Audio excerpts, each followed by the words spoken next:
आज आम घर भेराइटी प्रकार माछ रखाई जमीक चिंगुड़ी समुद्री माछ आ सब माछ को देखिकी चिंगुड़ी के देखिकी मत बोऊ को कथा मन पड़ा। बोऊ एमती काकुड़ी पकईकी आ बहुत सारा परिबा पकईकी गोटे घांट बनाती आ से घांटा मोर मन पड़गला। मुझे जान नी काकुड़ी भी तरकारी रोषे हुए। बहुत दिन एमती जिते बड़े घांट बनवाई बाहर कहली बोऊ कौन काकुड़ी काटिलनी आउ काकुड़ी पकईले बहुत बढ़िया लगे। मु आश्चर्य हो बोऊ काकुड़ी भी तरकारी रोषे हुए ना कौन मुझे नुआ देखिली। बहुत सारा जिनस बोऊ पाखु शिखा मिलला माने कालर बहुत सारा रोषे मत भी आग्रह लगे कि रोषे भेराइटी प्रकार पुराणा काल पद्धति रोषेटा मत बहुत भल लगे। आ बापा कहले घांटा बनइबू पुई दीटा पकई देबुनी कि बोली हाँ पकईबी पुई दीटा आनिब तो आनिबा भितर बापा तार काटिकुटी पूरा परिष्कार कर रेडी कले। मुझे जाऊँ मु चिंगुटा भाजीदेवी आ चिंगुड़ी एपटर भाजिकी पूरा भलसे एटा को बेसी कड़कड़ कर भजा हेनी हल्का टिके एमती तार पानीटा टिके टाणी नेला परे तापर काढ़ीदेवा ना घांटा बेसी टेस्टी लगे बेसी पुड़पुड़ कर भाजिले। आ मुपट करिया भितर बापा पूरा सब रेडी करके आनिक देदेले। आ मु परिबाटा को भलसे सिझेदेली सब परिबा से सारू बोईतालु कखारू सब जिनस आलू सब पकई सहित गोटे टमाटो पकई देकी लुण हलदी सब देकी जाल पकईदेली देकी सिझेदेली।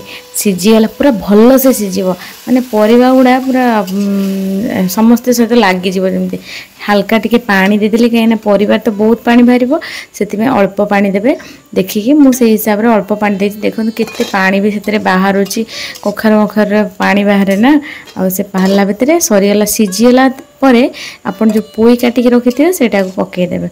आ मुई पोई पत्र अल्प टिके थिला आ पोई ता ये पकईदेली पकईकी घोड़े किछ समय रखीदेली। तापर एपटे गोटे हूँ यार हूँ गोटे ट्रिक घांटर टेस्टी लगे ट्रिकटा अल्प टिके तेंतुली आनिकी भिजेकी दलिकी रखिदे कौटी केमती यूज करेंगे सेटा परे कहबी आपण माने वीडियोटा देखंतु देखंतु से भितर आमर पूरा परिवाटा भलसे सिझीगलानी ताको मु पूरा ओल्हे काढ़ीदेवी।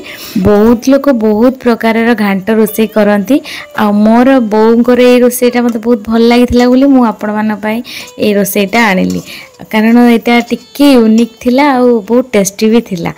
काकुड़ी पकई तो नुआ टाइम मु देखिथिली आपण मान देखिथिले कि नाही कि मो वीडियो रे नुआ देखिछथि सेटा मते कमेंट करके कहबे निश्चित। बे हमर कढ़ई रे तेल पड़ी गला फुटण पड़ला परे तापर सुखिला लंका भलसे बास्ना उठीगला परे तापर सेतरे पियाज आ छेचा हे पड़ितबा रसुण पकेले बहुत टेस्टी लागे एटा।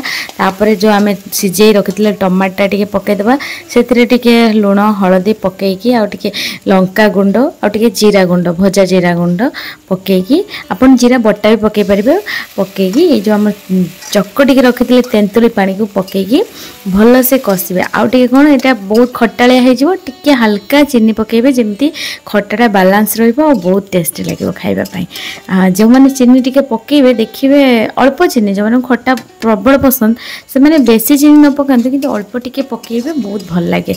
आ बापा को तो खट्टा टिके पसंद न ना मु सेति अल्प रु टिके बेसी पकेली तापर चिंगुड़ी को पके भल से कषिदेवे।